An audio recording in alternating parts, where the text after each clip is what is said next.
మండలి ఆత్మీయ సమావేశం నిర్వహించారు। ఈ కార్యక్రమంలో 2 తెలుగు రాష్ట్రాల రాధారంగ మిత్రమండలి అధ్యక్షులు పాల్గొన్నారు। ఏపీ రాధారంగ మిత్రమండలి వర్కింగ్ ప్రెసిడెంట్ గా రాంబాబుని నియమించారు।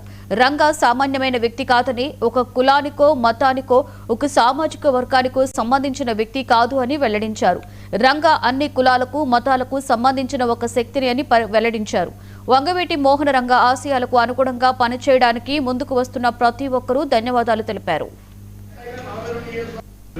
ఈ యొక్క కొండాలమ్మ తల్లి ఆవరణం నందు ఎప్పుడో అందరికీ మాకు చిరపరిచితుడు, అందరికీ తెలిసిన వ్యక్తి, ఒక అందరిలో నోట్లో నాలుక లాంటి వ్యక్తి ఎల్ఐసి రాంబాబు అంటారు। అతన్ని రాధారంగ మిత్ర మండలికి ఆంధ్ర తెలంగాణ అధ్యక్షుడైన నేను బుల్లెట్ ధర్మారావు ఈ కార్యక్రమానికి ఈయనకి నియమపత్రం ఇవ్వడానికి వచ్చిన ప్రతి ఒక్కరికి కూడా పేరు పేరున మా హృదయపూర్వక ధన్యవాదాలు, కృతజ్ఞతలు।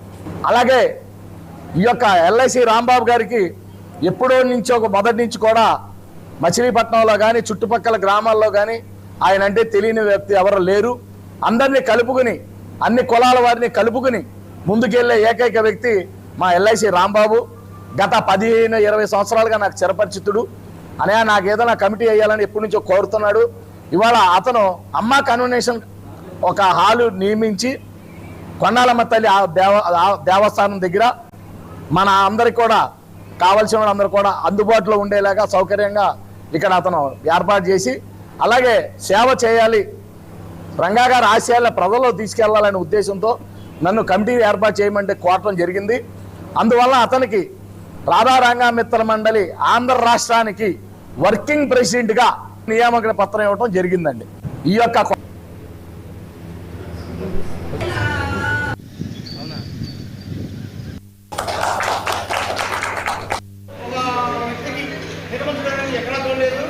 అలాగే ధర్మాగారు మన కృష్ణాజిల్లానే కాకుండా అటు శ్రీకాకుళం జిల్లా నుంచి మన తెలుగు రాష్ట్రాల అన్ని జిల్లాల్లో దాదాపుగా ఎక్కువ జిల్లా కవర్ చేశారు। ఆయన మిత్రమండలి సభ్యులు పెట్టారు।